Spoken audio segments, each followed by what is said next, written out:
പാപിനിയും പുതിയ സൃഷ്ടിയായി. ഇതാണ് സമൂലം പുതിയ സൃഷ്ടി. ഇനി 9-ാം അധ്യായത്തിൽ കുരുടനായ ഒരുവനെ പുതിയ സൃഷ്ടിയാക്കുന്നു. അതാണ് ആത്മീയ അന്ധതയിൽ നിന്ന് മാറണം. അന്ധതയാണ് അവിടെ ഈശോ. അവർ ചോദിച്ചത്, ഇവൻ ആരുടെ പാപം കൊണ്ടാണ് ഇവനിങ്ങനെ കുരുടനായത്? ഇവൻ്റെയോ ഇവൻ്റെ എന്താണ് ഇവരുടെ മാതാപിതാക്കന്മാരുടെയോ? ഈശോ പറഞ്ഞു, ഇവൻ്റെയോ മാതാപിതാക്കളുടെയോ അല്ല, ദൈവത്തിൻ്റെ മഹത്വം വെളിപ്പെടുത്താൻ വേണ്ടിയാണ്. എന്നിട്ട് മണ്ണെടുത്തിട്ട് ചെളിയെടുത്ത് തുപ്പി. എന്താ ഇതിൻ്റെ അർത്ഥം? ഈ മണ്ണാണ് മനുഷ്യൻ്റെ ഒറിജിനൽ നേച്ചർ, വെള്ളം പോലെ. തുപ്പലാണ് ദൈവത്തിൻ്റെ കൃപ. ദൈവികതയും ഈ മണ്ണുമായിട്ട് ലയിച്ചു. അങ്ങനെയാണ് മനുഷ്യനെ പുതിയ സൃഷ്ടിയാക്കുന്നത്. അങ്ങനെയാണ് മനുഷ്യനെ നവീകരിക്കുന്നത്. 8, 9. 10-ാം അധ്യായത്തിൽ ഞാനാണ് വാതിൽ, എന്നിലൂടെ കടക്കുന്നവരെല്ലാവരും രക്ഷിക്കപ്പെടും. എൻ്റെ ആടുകളിൽ ഒന്നിനെപ്പോലും 10, 27, 28 പറയുന്നത്, എൻ്റെ ആടുകൾ എൻ്റെ സ്വരം ശ്രവിക്കുന്നു, അവയിൽ ഒന്നുപോലും നഷ്ടപ്പെടാൻ ഞാൻ സമ്മതിക്കില്ല. ഇതാണ് നമുക്ക് മനസ്സിലാക്കേണ്ട ഒരു കാര്യം. നമ്മളെപ്പോഴും വിചാരിക്കുന്നത് കുറച്ച് പേരെങ്കിലും നരകത്തിൽ പോകാതിരിക്കുമോ. പ്രത്യേകിച്ച് ഇപ്പോൾ കേൾക്കുന്ന നമ്മളെപ്പോഴും നമ്മളോട് പറയുന്നത്, ഫസ്റ്റീനയ്ക്ക് ദർശനം കിട്ടി, ഫാത്തിമയിലെ അവർക്ക് മാതാവ് അവരോട് സംസാരിച്ചു, നരകത്തിൽ ഭയങ്കര തീയും വന്യമൃഗങ്ങളും. ഇതെല്ലാം പ്രതീകമാണ്. അവിടെ ഒരുപാട് ആത്മാക്കൾ നരകത്തിൽ കിടക്കണം. ഇത് ദർശനമാണ്. അപ്പോൾ ഈ മെസ്സേജുകളെല്ലാം നമ്മൾ മനസ്സിലാക്കേണ്ടത് 2 തരം മെസ്സേജാണ് എപ്പോഴും. ഈശോ തന്നെ പറഞ്ഞല്ലോ ഇതൊക്കെ പോണേ. ഈശോ പറഞ്ഞു, എന്നിൽ വിശ്വസിക്കുന്നില്ലെങ്കിൽ നിങ്ങൾ കെടാത്ത തീയിൽ. ഇപ്പം നിങ്ങൾക്കൊരു അസുഖം വന്നു, ഡോക്ടറെ അടുത്ത് പോയി. ഡോക്ടർ പറഞ്ഞു, ഇത് വളരെ സീരിയസ് ആണ് കേട്ടോ, നീ മരുന്ന് കഴിക്കണം. ശരി സാറേ, മരുന്ന് തന്നു. ഒരാഴ്ച കഴിഞ്ഞപ്പോൾ അസുഖം കൂടി. വീണ്ടും ഡോക്ടറെ അടുത്ത് ചെന്നപ്പോൾ പറഞ്ഞു, അല്ല ആ മരുന്ന് കഴിച്ചില്ലേ? അത് ഇടയ്ക്കിടയ്ക്കൊക്കെ ഞാൻ മറന്നു പോകും ഡോക്ടർ. ഷൂ, നീ ചാവും, നീ മരുന്ന് കഴിച്ചില്ലെങ്കിൽ എന്നല്ലേ എൻ്റെ അർത്ഥം? നീ ചാകും. എങ്ങനെയല്ലെങ്കിൽ ഈ മരുന്ന് ശരിക്ക് കഴിച്ചില്ലെങ്കിൽ നീ ചാവും. ഇത് തന്നെയാണ് സുവിശേഷം മുഴുവനും പറയുന്നത്. ഇത് തന്നെയാണ് സകല ദർശനങ്ങളും പറയുന്നത്. മാതാവ് ഇതെല്ലാം പറഞ്ഞു. എന്നിട്ട് ഇവരെ പറഞ്ഞു, നിങ്ങൾ കൊന്ത ചെല്ല് മക്കളെ, നിങ്ങൾ കൊന്ത ചെല്ല്. എങ്ങനെ കൊന്ത ചെല്ലണം? സാധാരണ ജില്ല പോലെ, ഓൻ്റെ ഈശോയെ ഞങ്ങളുടെ പാപങ്ങൾ ക്ഷമിക്കണമേ, നരകാത്തിൽ നിന്ന് ഞങ്ങളെ രക്ഷിക്കണേ. ആരെ? എല്ലാ ആത്മാക്കളെയും. അപ്പൊ പിന്നെ ആര് നരകത്തിൽ പോകും പറയും? അപ്പൊ ആരും പോവില്ലേ? ആകെ കൺഫ്യൂഷനായി ഇല്ലേ? ഈ നരകത്തിൽ ദർശനം കണ്ട മാതാവ് തന്നെ, കാണിച്ചു കൊടുത്ത മാതാവ് തന്നെ ഇവരോട് പറയാണ്, നിങ്ങൾ ഇങ്ങനെ പ്രാർത്ഥിക്കും. ഓ എൻ്റെ ഈശോ, എല്ലാവരും ഒന്ന് പ്രാർത്ഥിച്ചേ. ഓ എൻ്റെ ഈശോയെ,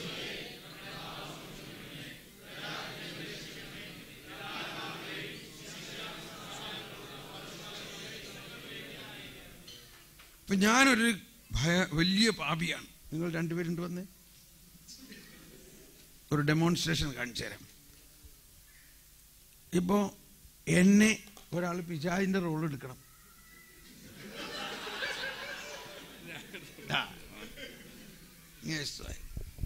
ഇയാള് പിശാചിൻ്റെ പാർട്ടിയാണ്. ഇയാളെന്നെ നരകത്തിൽ കൊണ്ടുപോകാൻ വേണ്ടി സകല നിരീശ്വരവാദങ്ങളും എൻ്റെ തലയിൽ ചെന്ന്, ഈ യേശു ക്രിസ്തു എന്നൊക്കെ പറയണത് വെറും ഒരു മിത്താണ്, അങ്ങേര് എന്ത് ചെയ്യാൻ, 2000 വർഷം മുമ്പ് ചത്തുപോയ ആൾക്ക് ഇന്ന് നിന്നെ എന്ത് ചെയ്യാൻ പറ്റും? ഇതൊക്കെ എന്നോട് പറഞ്ഞുകൊണ്ട് ഇരിക്കുകയാണ്. ഞാൻ പറഞ്ഞു, ശരിയാണ് കേട്ടോ, കറക്റ്റാണ്, ഈ ക്രിസ്ത്യാനികളൊക്കെ വെറുതെ പറയണതാണ്. എന്നിട്ട് ഞാൻ എൻ്റെ ഇഷ്ടപ്രകാരം മാരകമായ പാപത്തിൽ ജീവിക്കുകയാണ്. കണ്ടോ, എന്നെ പിടിച്ചങ്ങോട്ട് വലിച്ചോ. ഓക്കെ, ഇങ്ങനെ ഒരു അവസ്ഥ. ഫ്രെയിം വലുതാക്കണം. ക്യാമറ. ഇവൻ എന്നെ പിടിച്ച് നരകത്തിൽ കൊണ്ടുപോകാൻ വേണ്ടി ഇല്ലേ? പൗലോസിനെ കൊല്ലുന്നതുവരെ ഉപവസിച്ചെന്ന് പറഞ്ഞ മാതിരി ഇവനെ കൊന്നിട്ടേ ഞങ്ങൾ ഇനി ഭക്ഷണം കഴിക്കുള്ളൂ എന്ന് പറഞ്ഞ് അവരവിടെ ഉപവസിച്ചിരിക്കുകയാണ്. പൗലോസിനെ കൊട്ടയിലിറക്കി താഴോട്ട് കൊണ്ടുപോയി. മനസ്സിലാവണ്ടോ? പരിസരും ആൾക്കാരും ഇവനെ കൊന്നിട്ടേ ഞങ്ങൾ ഭക്ഷണം കഴിക്കുള്ളൂ എന്നും പറഞ്ഞുകൊണ്ട് അവർ ഉപവസിക്കണം. പൗലോസിനെ അവൻ്റെ ആൾക്കാർ കൊട്ടയിൽ ഇറക്കി പൗലോസ് രക്ഷപ്പെട്ടു എന്ന പോലെ ഇവിടെ ഇവൻ തോമസ് പോളിനെ നരകത്തിൽ കൊണ്ടുപോയിട്ടേ എല്ലാ തരത്തിലുള്ള പാപത്തിലും ഞാൻ ജീവിക്കുകയാണ്. ഞാൻ യേശുക്രിസ്തുവിൽ വിശ്വസിക്കുന്നുമില്ല, മാരക പാപത്തിൽ ഞാൻ ജീവിക്കുന്നു. ഇപ്പൊ ആരിവിടെ ജയിക്കും പറയും? ഈ നിൽക്കണ ആരാന്നറിയാമോ? കത്തോലിക്ക സഭയാണ്. ഇവിടെ നിൽക്കണേ. കത്തോലിക്ക സഭ ഇവിടെ നോക്കി ഇവൻ എന്നെ നരകത്തിൽ കൊണ്ടുപോകുന്നത് നോക്കി നിൽക്കാൻ വേണ്ടിയാണോ കത്തോലിക്ക സഭ? പറയും. കത്തോലിക്ക സഭയെന്ന് പറഞ്ഞാൽ മാതാവും ഔസപിതാവും സകല വിശുദ്ധന്മാരും സകല അപ്പസ്തോലന്മാരും അവരൊക്കെ ഇന്നും ജീവിക്കുന്നുണ്ട്. അവർ നോക്കിയിരിക്കുകയാണ് തോമസ് പോളിനെ ആരുടെ കൊണ്ടുപോകണമെന്ന്. ഇത്രയും 200 ശിഷ്ടം പോപ്പുമാർ, നമ്മുടെ പോപ്പ് പ്രത്യേകിച്ചും 5 ലക്ഷം കുർബാനകൾ ഓരോ ദിവസവും അർപ്പിക്കുന്നു. 5 ലക്ഷം, അതായത് 500,000 ബലിപീഠത്തിൽ നിന്ന് ബലി ഉയരുന്ന ഓരോ ദിവസവും. അതുകൂടാണ്ട് നമ്മൾ ജീസസ് യൂത്ത് പ്രാർത്ഥിക്കുന്ന പ്രാർത്ഥന എന്തോരോ ഇല്ലേ? ജീസസ് യൂത്ത് പ്രാർത്ഥിക്കുന്ന പ്രാർത്ഥന മാത്രം മതി. എന്താ പ്രാർത്ഥിക്കണത്? കൊന്ത ചെല്ലണത് എന്തെല്ലാം കൊന്ത ചെല്ലുമെന്ന് പറഞ്ഞേ. ഓൻ്റെ ഈശോയെ ഞങ്ങളുടെ പാപങ്ങൾ ക്ഷമിക്കണേ, നരകത്തിൽ ഞങ്ങൾ രക്ഷിക്കണേ, എല്ലാ ആത്മാക്കളെയും വലിച്ചോ പിടിച്ച് വലിച്ചോടാ. കണ്ടോ? ഇതുണ്ട്. ഇപ്പൊ ആര് ജയിക്കും ഇവിടെ? ആര് ജയിക്കും? ഇപ്പൊ കൊച്ചു ത്രേസ്യയെ പോലുള്ള 14 മതി ഈ പാപിനിയായ തോമസ് പോളിനെ സ്വർഗത്തിൽ കൊണ്ടുപോകാൻ. അതാണ് കത്തോലിക്ക സഭ കൊച്ചു ത്രേസ്യ പ്രാർത്ഥിക്കുന്നു എന്നതിൽ മാത്രമല്ല, അവൾ സഭയോട് ചേർന്ന് നിന്നാണ് പ്രാർത്ഥിച്ചതെന്നുള്ളൊരു പോയിന്റും കൂടി ഉണ്ടല്ലേ. അവൾ ആദ്യം തന്നെ പറഞ്ഞു, നീ പോയിട്ട് അച്ഛൻ്റെ അടുത്ത് കുർബാനയെല്ലാം കണ്ടോ. കുർബാന നമ്മൾ മരിച്ചു കണ്ടിട്ടാ ചെല്ലണത്. ആവശ്യം എപ്പോഴാണ്? ഈ മരിക്കണേക്ക് മുമ്പല്ലേ ഇത് കൂടുതൽ ആവശ്യം. നമ്മുടെ ബുദ്ധി ഒന്ന് ആലോചിച്ച് നോക്കിയേ. ഈ മരിച്ച് സ്വർഗത്തിൽ പോയ ആളുകൾക്കൊക്കെ വേണ്ടി നമ്മൾ കുർബാന ചൊല്ലിക്കൊണ്ടിരിക്കുകയാണ്. ഇവിടെ പാപത്തിൽ ജീവിക്കുന്ന ആളുകൾക്ക് വേണ്ടി ആരെങ്കിലും കുർബാനയല്ല ഉണ്ടാ? ഇനി മുതൽ നമുക്ക് ഈ ക്യാമ്പിലെ ആളുകൾക്ക് വേണ്ടിയും ഇവിടുത്തെ ഒരു അച്ഛൻ്റെ അടുത്ത് കുർബാന കാശോട്ട് കൊടുക്കും. ഇത് ആർക്കാ? ഇത് ഈ ഇവിടുത്തെ അറബികൾക്ക് വേണ്ടി. അങ്ങനെ ഒന്ന് കുർബാന ചൊല്ലിച്ച് നോക്ക്. ഞങ്ങളുടെ ഹോസ്പിറ്റലിൻ്റെ കുറേ പേഷ്യൻ്റ് ഉണ്ട്, അറബികളാണ്. അവർക്ക് ഈശോനെ അറിഞ്ഞൂടാ, അവർക്ക് കിട്ടാൻ വേണ്ടിയിട്ട്. എന്നിട്ട് അച്ഛൻ പള്ളിയിലൊന്ന് വിളിച്ച് പറയട്ടെ.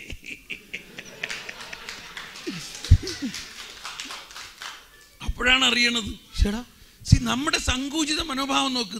നമ്മുടെ വീട്ടുകാർ, നമ്മുടെ അപ്പാപ്പൻ, നമ്മുടെ മക്കള്, ഇവർക്ക് വേണ്ടി കുർബാന ചൊല്ലിച്ചിങ്ങനെ ഇരിക്കുകയാണ്.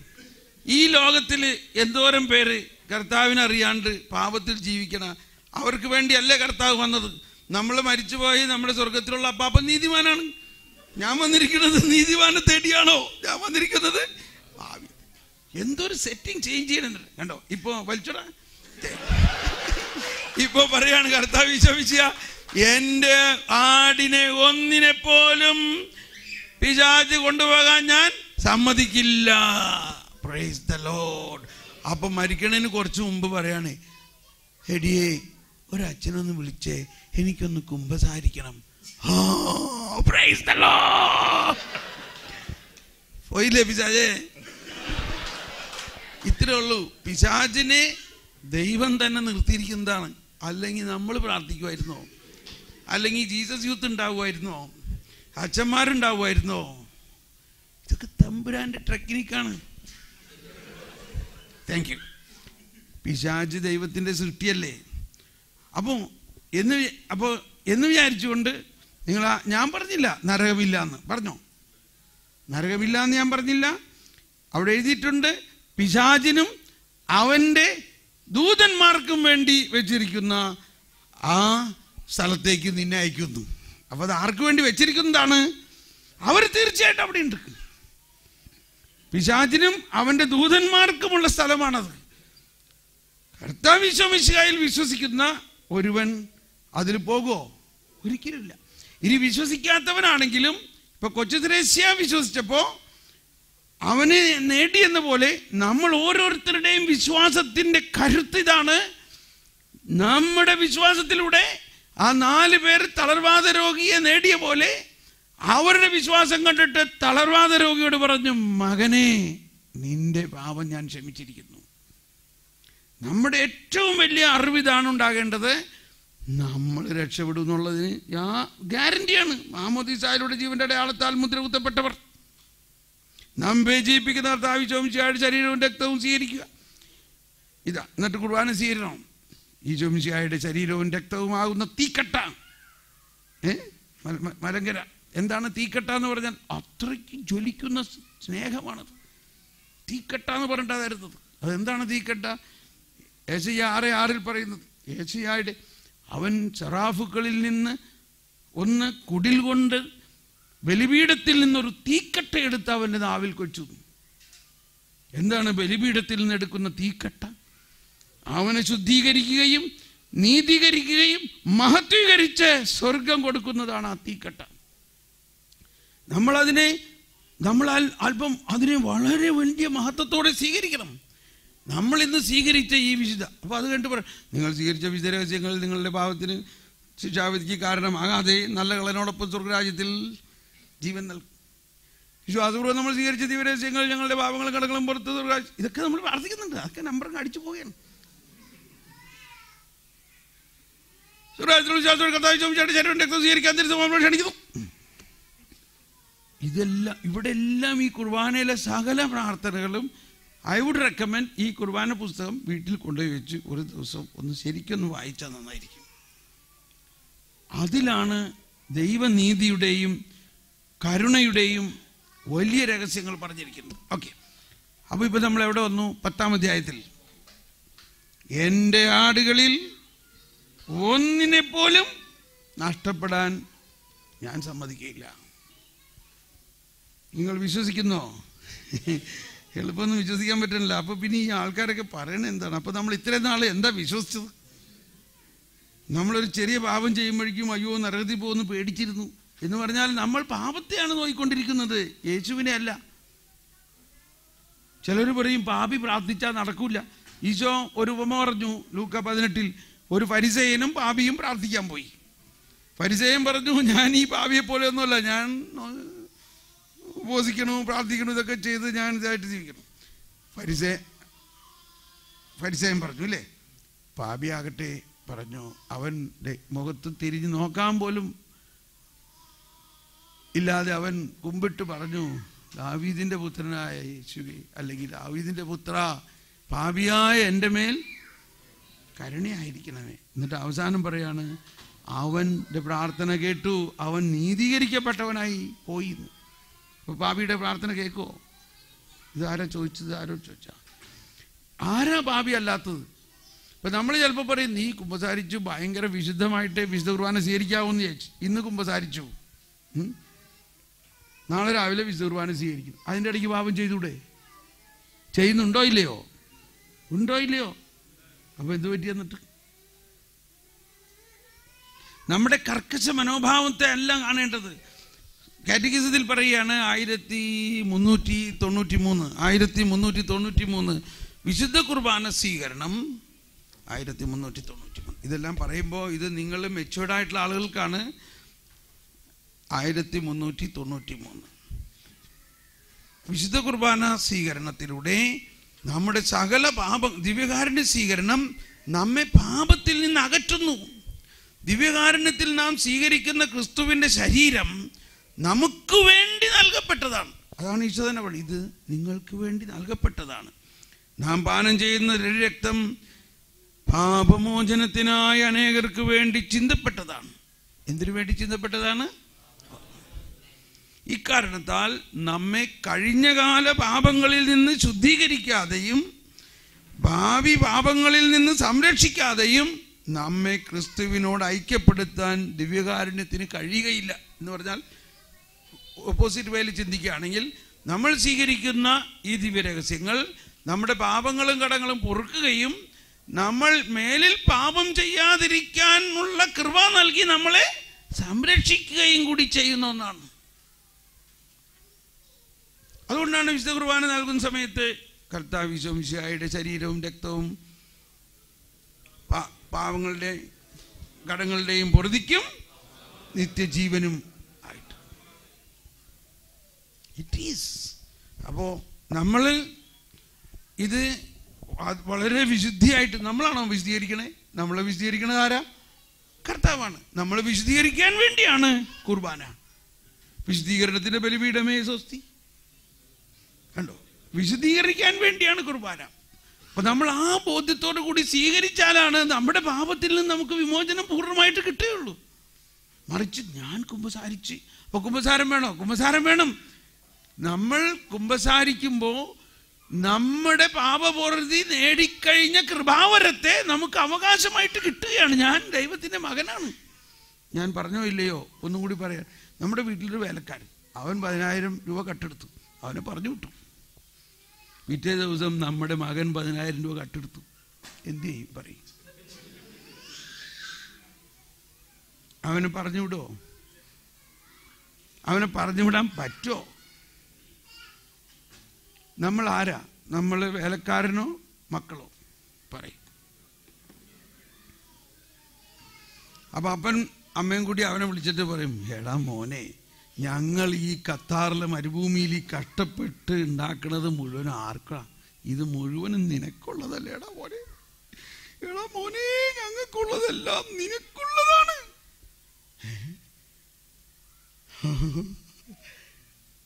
അപ്പൊ നീ ഒന്നും കട്ടെടുക്കേണ്ട ആവശ്യമില്ല, നീ എടുത്തോ, ഇതെല്ലാം നിനക്കുള്ളതാ. അവനാകെ ഒരു അത്ഭുതം. അതിപ്പോഴാണ് മനസ്സിലായത്. അതാണ് ഇന്നത്തെ വായനതായില്ലേ. ഇന്നത്തെ എവിടെ വായന? ആകാശമേ കേൾക്ക, ഭൂമിയെ ചെവി തരിക. ഇതൊക്കെ നമ്മളൊരുപാട് പാട്ട്. ഞാൻ മക്കളെ പോറ്റി വളർത്തി, അവർ കഴുത തൻ്റെ യജമാനന്റെ കാള തൻ്റെ ഉടയവന്റെ പുൽത്തൊട്ടി അറിയുന്നല്ലോ, എൻ ജനം അറിയുന്നില്ല. എന്താ എൻ്റെ ജനത്തിൻ്റെ പ്രശ്നം? ജ്ഞാനമില്ല.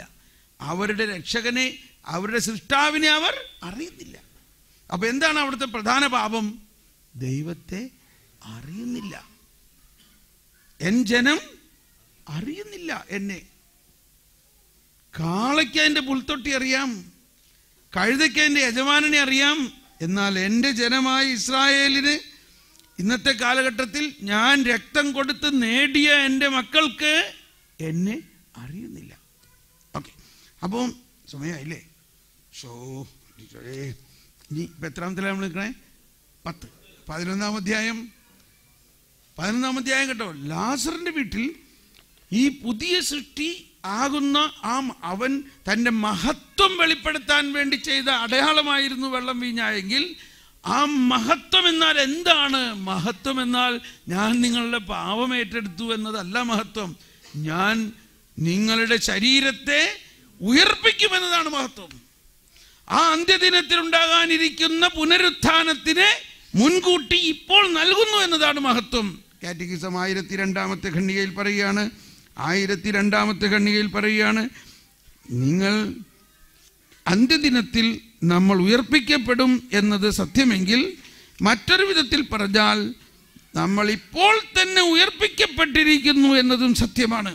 പരിശുദ്ധാത്മാവിൻ്റെ പ്രവർത്തനത്തിൽ ക്രിസ്തീയ ജീവിതം ഭൂമിയിൽ ഇപ്പോൾ തന്നെ ക്രിസ്തുവിൻ്റെ മരണത്തിലും ഉത്ഥാനത്തിലുള്ള പങ്ക്. ലാസർ മരിച്ചു, ഉയർപ്പിച്ചു എന്നതല്ല അവിടുത്തെ കാര്യം. കർത്താവ് ഈശോ മിശിഹായുടെ അന്ത്യദിനത്തിലുള്ള ഉയർപ്പിനെ ആന്റിസിപ്പേറ്റ് ചെയ്ത് ഇപ്പോൾ തന്നെ തരുന്നു എന്നത് ജനത്തിനെ, ലോകത്തിനെ വെളിപ്പെടുത്തുന്ന ഒരു ഡെമോ ആയിരുന്നു അത്. അതിനുവേണ്ടി തൻ്റെ സുഹൃത്തായ ലാസറിനെ മരിപ്പിച്ചു. വേറെ ആരെയും കിട്ടിയില്ല. നിങ്ങൾ നല്ല സുഹൃത്താകാണെങ്കിൽ ഇങ്ങനെ ചില ആനുകൂല്യങ്ങൾ കിട്ടും. നിങ്ങളെ ഒരു ഡെമോ ആയിട്ട് ഉപയോഗിക്കും എല്ലാവരും. നിങ്ങൾ ജീസസ് യൂത്ത് ആണെങ്കിൽ വേറെ ആരുടെ ഡെമോ ഉപയോഗിക്കാൻ പറ്റുന്ന പറയും. അതുകൊണ്ടാണ് നിങ്ങളിൽ പലർക്കും ചില ദുരിതങ്ങളും കഷ്ടതകളും ബുദ്ധിമുട്ടുകളും തോന്നുന്നത്. വിഷമിക്കേണ്ട, കുറച്ച് കഴിയുമ്പോൾ അത് മാറ്റി നിങ്ങളുടെ അടുത്ത് വന്ന് പറയും, മാർത്ത, നിന്റെ സഹോദരൻ ഉയർത്തെഴുന്നേക്കും. അത് ഞങ്ങൾക്കറിയാം, അന്ത്യദിനത്തിൽ ഉയർക്കുമെന്ന്. അപ്പോഴാണ് ഈശോ ചരിത്രപ്രധാനമായ പ്രഖ്യാപനം, ഞാനാണ് പുനരുത്ഥാനം. I am the resurrection. ഞാനാകുന്നു പുനരുത്ഥാനം. പ്രസന്റ് ടെൻസിലാണ് പറയുന്നത്. I am. യോഹന്നാന്റെ സുവിശേഷത്തിൽ ഇങ്ങനെ 7 ഐ ആം ഉണ്ട്. അതെല്ലാം സമ്മേളിക്കണം. അതെല്ലാം ഐ ആം എന്ന് പറഞ്ഞാൽ ആ അന്ത്യദിനത്തിൽ ഉയർപ്പിക്കാനുള്ളവൻ I am. Now I am here, I can as well give it now. അതാണ് യഥാർത്ഥമായ ക്രിസ്തീയ ജീവിതം. ക്രിസ്തീയ ജീവിതം എന്ന് പറയുന്നത് ഉത്ഥാനത്തിന്റെ ജീവിതമാണ്. അതാണ് നമ്മുടെ സീറോ മലബാർ കുർബാനയിൽ പല പ്രാവശ്യം നമ്മൾ പ്രാർത്ഥിക്കുന്നത്, കർത്താവേ അങ്ങ് സത്യമായി ഞങ്ങളുടെ ശരീരങ്ങളെ ഉയർപ്പിക്കുന്നവരും ആത്മാക്കളെ രക്ഷിക്കുന്നവരും ജീവനെ നിത്യം പരിപാലിക്കും. ഇപ്പം ഈ ഉത്ഥാനത്തിൻ്റെ അനുഭവം നമുക്കുണ്ടാകണമെങ്കിൽ മരണത്തിൻ്റെ അർത്ഥം മനസ്സിലാക്കണം. നമ്മുടെ മരണാനന്തര ജീവിതം എന്ന് പറഞ്ഞാൽ അനുഗ്രഹത്തിൻ്റെ ജീവിതമാണ്. നമ്മൾ പലപ്പോഴും മരണത്തെ വളരെ ഭയത്തോടും ദുഃഖത്തോടും കൂടിയാണ് കാണുന്നത്. ഇത് നമ്മളിൽ നിന്ന് മാറണം. മരണം എന്നത് ഒന്ന് വായിച്ചോട്ടെ. മരണം എന്നത്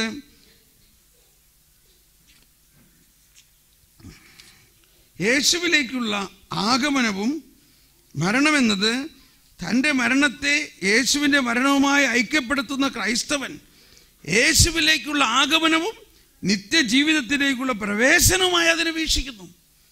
അപ്പോൾ മരണത്തെക്കുറിച്ച് നല്ല ഒരു കാഴ്ചപ്പാടില്ലാത്തവൻ്റെ വിശ്വാസം വാസ്തവത്തിൽ, ക്ഷമിക്കണം കേട്ടോ പറയണത്, ഈ പേട്ടത്തേങ്ങാന്ന് നിങ്ങളുടെ നാട്ടിൽ പറയാറുണ്ടോ എന്ന് പറഞ്ഞാൽ അതിൻ്റെ അകത്ത് കഴമ്പില്ലെങ്കിൽ ആ കണ്ടാൽ നല്ല മന്തയ്ക്കമായിട്ടിരിക്കുന്ന നാളികേരം എടുത്തപ്പോൾ ഒരു കനവില്ല, അതിങ്ങ് മാറ്റിയിടും. അപ്പോൾ കുറേ മാറ്റി കാരണം ഇതെന്ത് പറ്റിയത്? അത് പേടെന്ന് പറഞ്ഞാൽ എന്താണ്? കഴമ്പില്ല എന്നർത്ഥം.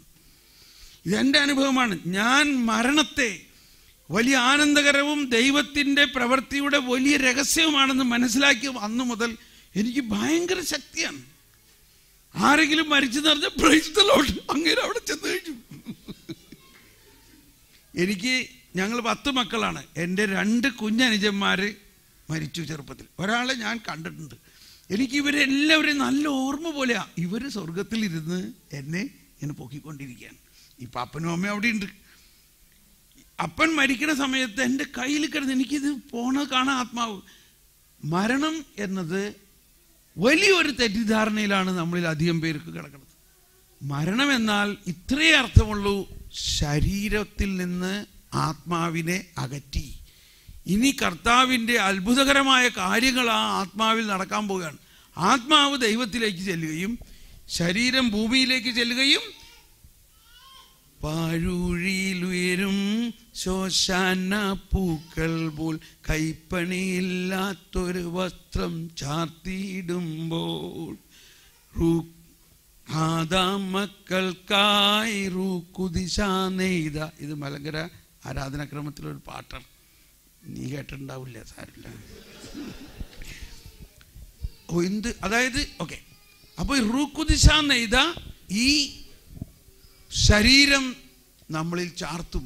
അപ്പോൾ മരണത്തെ എന്തൊക്കെയായാലും നമ്മുടെ തൊട്ട് സ്വന്തക്കാർ മരിക്കുമ്പോൾ നമുക്ക് ഇതിന് വേദന ഉണ്ടാവും.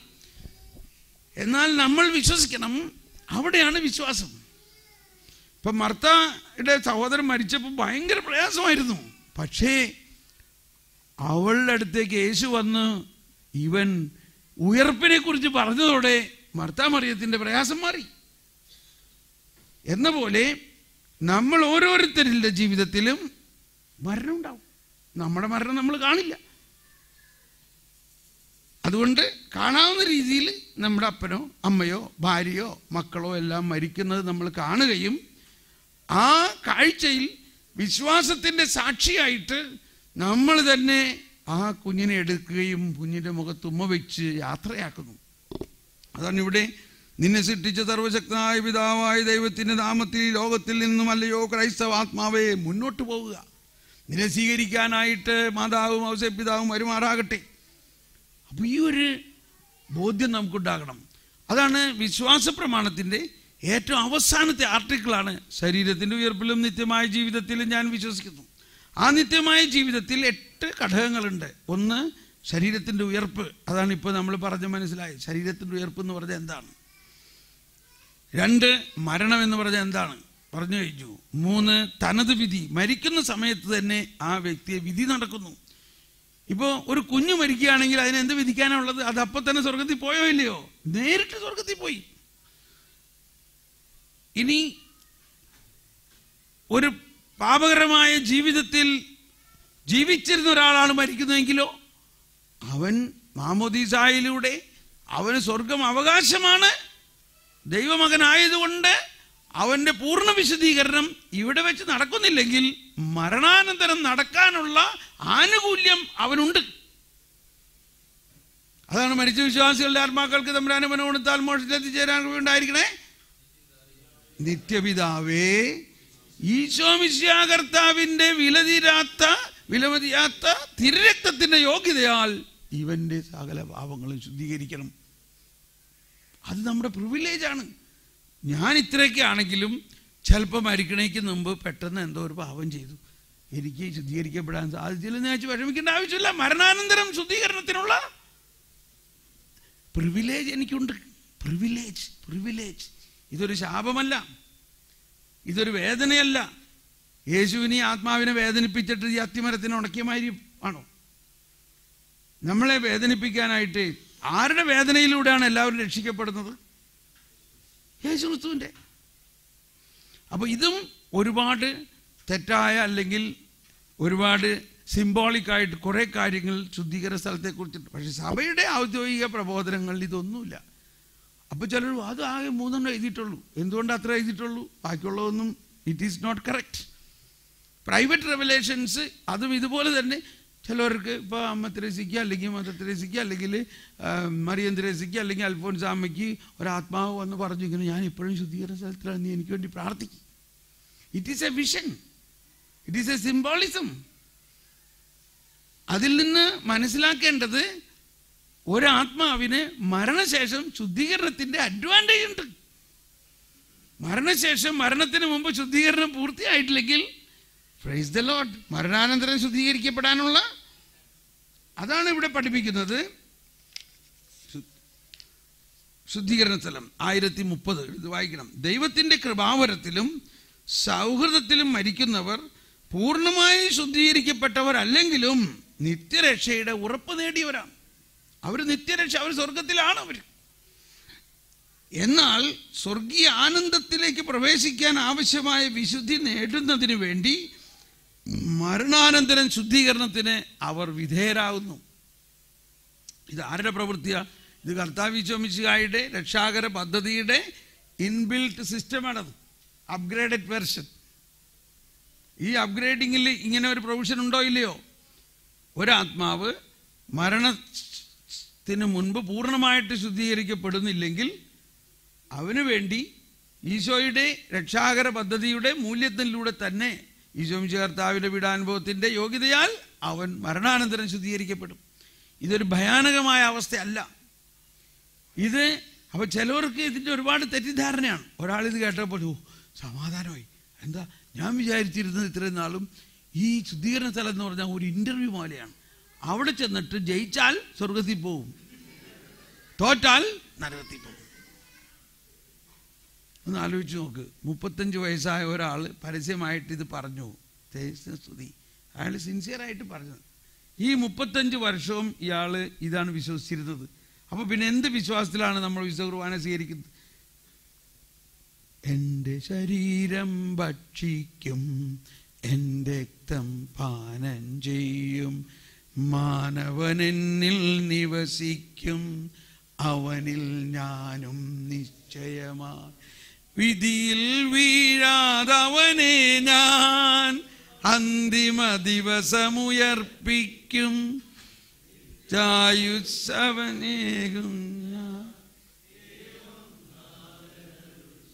ഇത് ചുമ്മാ ഏതെങ്കിലും കാസറ്റിലെ പാട്ടാണോ അതോ കർത്താവ് ഈശോ മിശിഹാ പറഞ്ഞിട്ടുള്ള വചനമാണോ? പറയും. ആണോ? അതാണ്. അത് കഴിഞ്ഞിട്ട് വാസ്തവത്തിൽ എന്നോട് ക്ഷമിക്കണം, ഞാൻ എല്ലാ ദിവസവും പുസ്തകം നോക്കിയിട്ട്, ഇന്ന് പുസ്തകം കിട്ടിയില്ല, പുസ്തകം നോക്കിയിട്ട് കുർബാന കാണണം.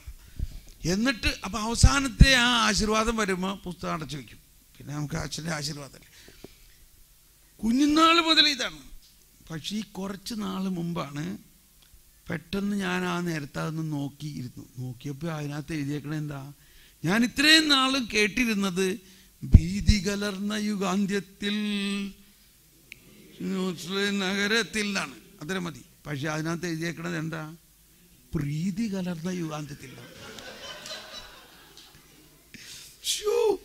കണ്ടോ, നമ്മുടെ അകത്ത് ഈ ഒരു ഭീതിയാണ് നമ്മളുടെ അകത്ത് തന്നിരിക്കുന്നത്. ഈ ഞാൻ വിശുദ്ധ കുർബാനയെക്കുറിച്ച് ഇത്രയും പറയാറുള്ള ഞാൻ, ഇത്രയും വിശുദ്ധ കുർബാന രഹസ്യങ്ങൾ എനിക്ക് വെളിപ്പെടുത്തി തന്ന കർത്താവ് ഈ കുറച്ച് നാൾ മുമ്പാണ് ഈ പ്രാർത്ഥനയുടെ അർത്ഥം മനസ്സിലാക്കുന്നത്. ഞാൻ നോക്കിയപ്പോൾ അതിനകത്ത് എഴുതിയിരിക്കുന്നത്, അപ്പം അത് ഒഫീസിലും ഭീതി എന്നാണ് കിടക്കുന്നത്, ഒഫീസിൻ്റെ അവസാനം. എന്നിട്ട് അച്ഛന്മാരത് മനഃപൂർവ്വം മാറ്റും. അത് അവരത് പറയില്ല, അതിന് പകരം ചിലവരങ്ങനെ പറഞ്ഞു പോകും. ചിലർ അതിമനോഹരമായ അല്ലെങ്കിൽ ആ രക്ഷാകര പദ്ധതി എന്നൊക്കെ പറഞ്ഞ് അതിനെ മാറ്റും. അപ്പം ഇങ്ങനെ കുറേ പഴയ വാക്കുകൾ കിടക്കുകയാണ് നമ്മുടെ കുരിശിൻ്റെ വഴിയിൽ. അയ്യോ കർത്താവേ, ഞങ്ങളുടെ പാവങ്ങളാണല്ലോ നിന്നെ കുരിശിൽ തറച്ചത്. ഇത് കേൾക്കുമ്പോൾ നമുക്ക് അയ്യോ, ഈ കേൾക്കുന്ന പിള്ളേർ പറയാൻ, അയ്യോ മമ്മി, അപ്പം ഞാൻ പാപം ചെയ്യുമ്പോൾ ഈശോനെ വീണ്ടും കുരിശിൽ തറയ്ക്കുമോ? ആ ശരിയാണ്, നീ പാപം ചെയ്യരുത്. മമ്മിക്ക് നല്ലൊരു പോയിന്റ് കിട്ടി. പിള്ളേർ വിറയ്ക്കുകയാണ് എന്തെങ്കിലും തെറ്റ് ചെയ്ത് പോയി കഴിഞ്ഞാൽ. ഇങ്ങനെയുള്ള ചില പഴയ പ്രബോധനങ്ങൾ കിടക്കുകയാണ്. ഓക്കെ, അപ്പോൾ പ്രീതി കലർന്ന യുഗാന്ത്യത്തിൽ സ്വർഗീയോസ്ലേ നഗരത്തിൽ ഒരു 5 മിനിറ്റ് കൂടി കേട്ടോ. അത് കഴിഞ്ഞ് അഭിഷേക പ്രാർത്ഥന ഉണ്ട്, 5 മിനിറ്റ് വേറെ. കർത്താവിന് അഭിഷേകം തരാൻ അധികം സമയമൊന്നും വേണ്ട. ഇതുകൂടി പറയട്ടെ, നമ്മൾക്ക് മരണത്തെക്കുറിച്ചും അന്ത്യവിധിയെക്കുറിച്ചും കൃത്യമായ ഒരു ബോധ്യമില്ലെങ്കിൽ നമ്മൾ പേട്ടത്തേങ്ങ പോലെയാണ്. മനസ്സിലായിട്ടുണ്ടോ? നമ്മുടെ വിശ്വാസം പൊള്ളയാണ്. ആ വിശ്വാസത്തിന് നമ്മളെ നിരാശയിലേക്കും തളർച്ചയിലേക്കും. ഞാൻ ഈ വീര്യത്തോടെ നടക്കണത് എന്താ, ഞാൻ ഇപ്പൊ തന്നെ പിതാവിന്റെ വലതുഭാഗത്തിരിക്കുന്നത് കണ്ടുകൊണ്ടിരിക്കുകയാണ്. Praise the lord. Pope Francis പറഞ്ഞു, നിങ്ങൾ അന്ത്യവിധിയെക്കുറിച്ച് ഭയപ്പെടരുത്. അന്ത്യവിധി എന്ന് പറയുമ്പോൾ നമുക്ക് ഭയമാണ്. പക്ഷെ അവിടെ എന്താ നടക്കാൻ പോകുന്നത്? അവിടെ നമ്മുടെ കോളേജിൽ പഠിപ്പിച്ച സാറ് തന്നെയാണ് വിധിക്കാൻ വന്നേക്കുന്നത്. ഞാനിതെല്ലാം പറഞ്ഞപ്പോൾ ഒരാളെ പുള്ളി പറയാണ്, ഞാൻ വൈവയുടെ സമയത്ത് ഭയങ്കര പേടിയായിരുന്നു. പക്ഷേ ആരായിരിക്കും വരാൻ പോണത്, എന്തൊക്കെ ചോദ്യമായിരിക്കും ചോദിക്കാൻ പോണത്, നമുക്ക് പരിചയമില്ലാത്ത ആൾക്കാരാണ്, എന്ത് ചെയ്യും? അവിടെ ചെന്നപ്പോൾ എന്താ, എൻ്റെ പ്രൊഫസർ തന്നെയാണ് അവിടെ വന്നേക്കുന്നത്. അപ്പോൾ ഈ വിധിക്കുന്ന ആളും നമുക്ക് വേണ്ടി രക്തം കൊടുത്ത് നമ്മളെ നേടിയ ആളും വാസ്തവത്തിൽ ഒന്ന് തന്നെയാണ്. അപ്പം എന്താ വിധി എന്ന് പറഞ്ഞാൽ, വിധിയുടെ വാക്കിലല്ല നോക്കേണ്ടത്, അതിൻ്റെ അവിടെ എന്താ നടക്കുന്നത്. യേശുവിൻ രണ്ടാമത് വരുന്നതിന് മുമ്പ് എല്ലാവരും ശരീരം ഉയർക്കപ്പെടും. പോപ്പ് ഫ്രാൻസിസ് പറയുകയാണ്, നമുക്ക് 2 അഡ്വക്കേറ്റുമാർ നമ്മുടെ കൂടെ ഉണ്ടാവും. Praise the Lord. ആരെല്ലാമാണ്? കർത്താവ് ഈശോ മിശിഹായും പരിശുദ്ധാത്മാവും. ഇപ്പം എൻ്റെ വിധി നടക്കാൻ പോകുകയാണെന്ന് വിചാരിച്ചു. എൻ്റെ പേര് വിളിക്കപ്പെട്ടു, കൊടിയൻ തോമസ് പോൾ. യെസ്, ഹാജരേ.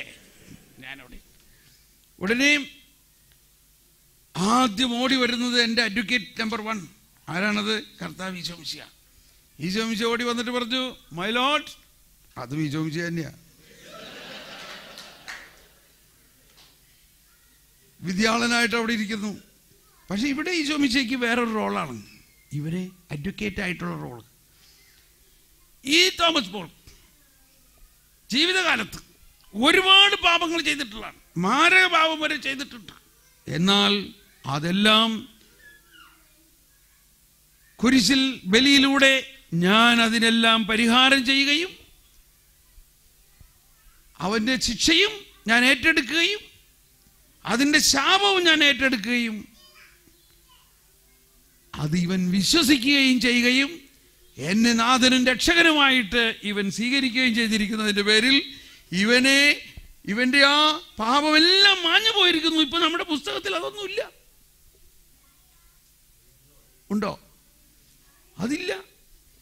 നിന്റെ പാപം ഞാൻ ഓർക്കുക പോലും ചെയ്യില്ല ഒരു പ്രാവശ്യം ക്ഷമിച്ചു കഴിഞ്ഞാൽ. അതുകൊണ്ട് ഇവനെ നീതിയുടെ വെള്ളവസ്ത്രം ധരിച്ച് അങ്ങ് സ്വീകരിച്ചാലും. Price the Lord. വലിയ കൈയടി ഉയർന്നു. ഉടനെ തന്നെ മാലാഖമാരെനിക്ക് എന്നെ അണിയിക്കാൻ വസ്ത്രമൊക്കെ ആയിട്ട് വന്നു.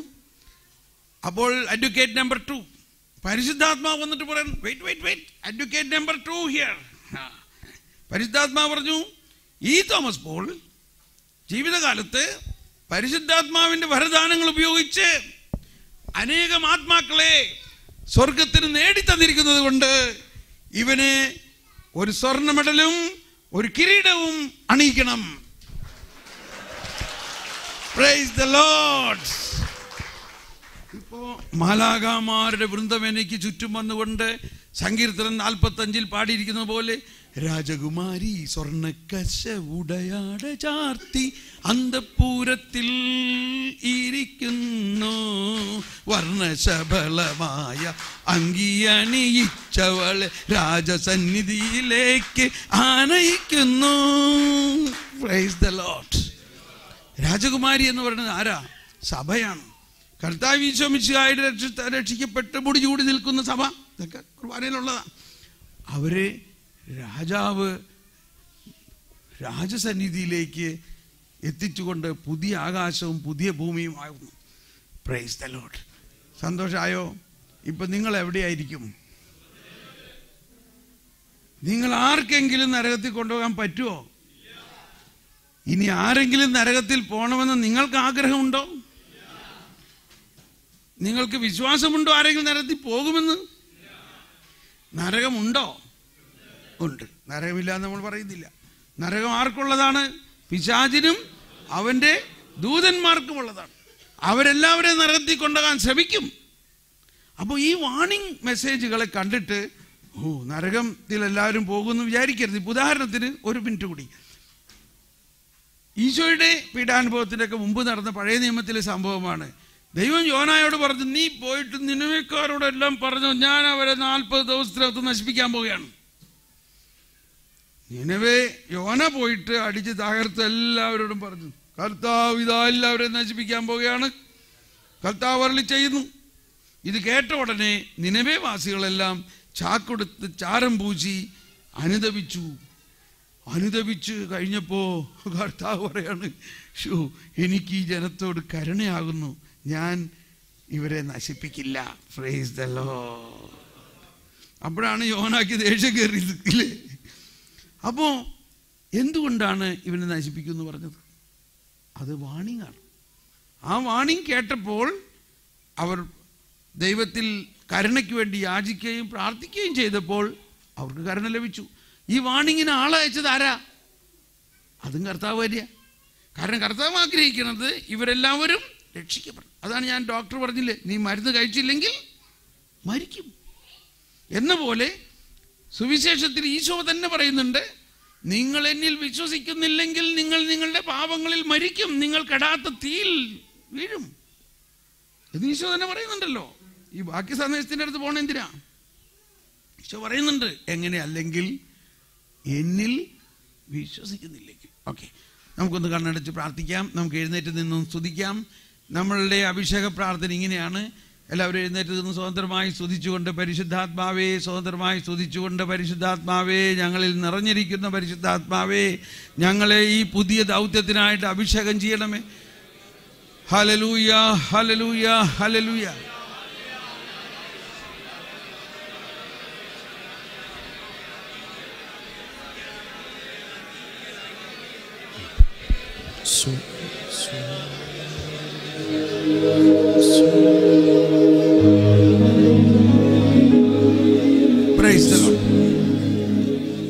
നമ്മൾ 3 പേരുടെ ടീമായിട്ട് കൂടി നിൽക്കുക. 3 പേരായിട്ട് കൂടി നിൽക്കുക.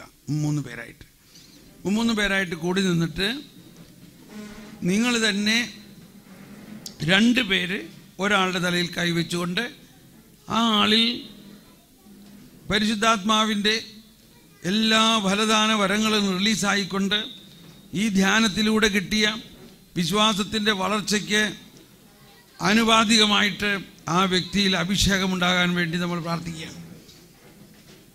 ഓക്കെ, ഒരാൾ മുട്ടുകുത്തുക.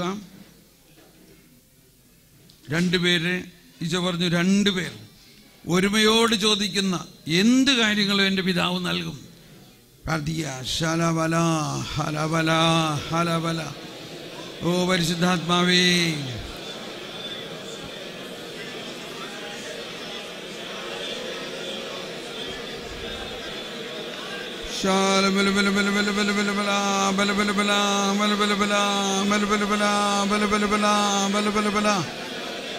ഓ പരിശുദ്ധാത്മാവേ, അഭിഷേകം നൽകണമേ. പരിശുദ്ധാത്മാവ് പ്രാർത്ഥിക്കണമേ, പരിശുദ്ധാത്മാവ് പ്രാർത്ഥിക്കണമേ. ഓ പരിശുദ്ധാത്മാവേ പ്രാർത്ഥിക്കണമേ, പരിശുദ്ധാത്മാവേ പ്രാർത്ഥിക്കണമേ. ഞങ്ങൾക്കറിയില്ല എങ്ങനെ പ്രാർത്ഥിക്കണമെന്ന്, എന്ത് ചെയ്യണം ഞങ്ങൾക്കറിയില്ല. പരിശുദ്ധാത്മാവ് പ്രാർത്ഥിക്കണമേ. ശന്ദ ലബ ലബ ലബ ലബ ലബ ലബ ലബ ലബ ലബ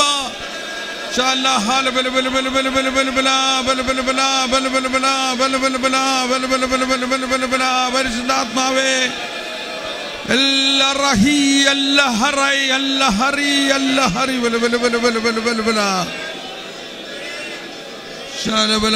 പരിശുദ്ധാത്മാവേ പൂർണ്ണമായ അഭിഷേകം ചെയ്യണമേ.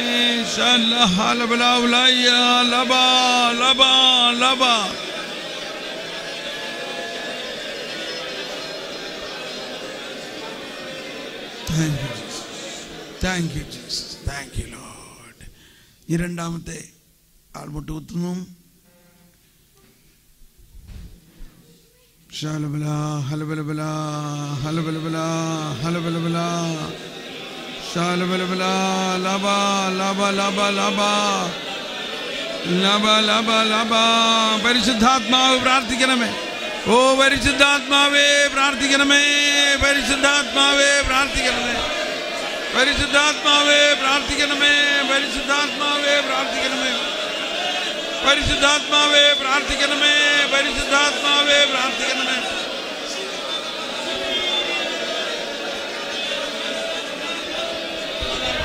പരിശുദ്ധാത്മാവ് പ്രാർത്ഥിക്കണമേ.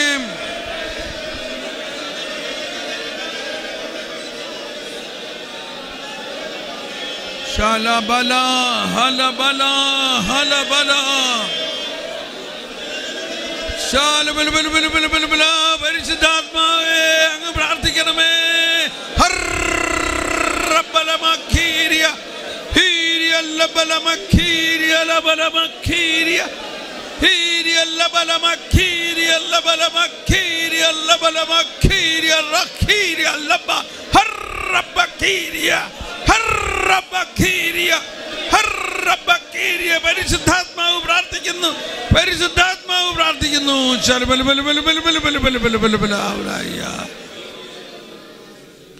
മൂന്നാമത്തെ ആൾ മുട്ടുകുത്തുന്നു.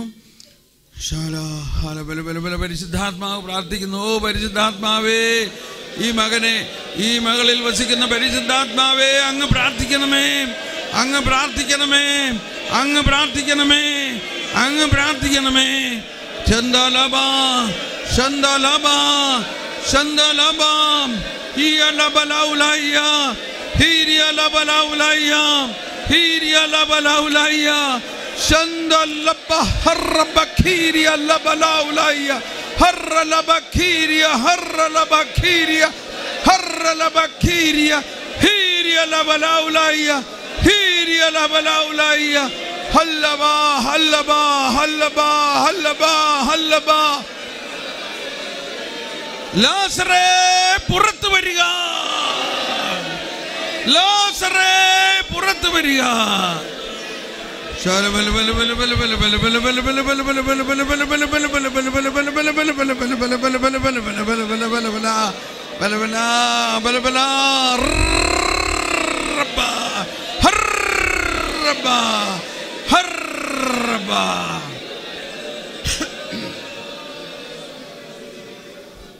എല്ലാവരും എഴുന്നേറ്റ് നിന്നുകൊണ്ട് കരങ്ങൾ ഉയർത്തി നമ്മളൊന്ന് കെട്ടായിട്ട് ഒരു കൂട്ടമായിട്ട് ഈ ഖത്താർ കത്തിപ്പടരുന്നതിനായിട്ട് ജീസസ് യൂത്തിന്റെ ഈ മൂവ്മെന്റിനെ മുഴുവനും അത്ഭുതകരമായ ശക്തി കൊണ്ട് നിറയുന്നതിന്, ഖത്താർ കത്തിപ്പടരുന്നതിനായിട്ട് പരിശുദ്ധാത്മാവ് പ്രാർത്ഥിക്കണമേ, പരിശുദ്ധാത്മാവ് പ്രാർത്ഥിക്കണമേ, പരിശുദ്ധാത്മാവ് പ്രാർത്ഥിക്കണമേ.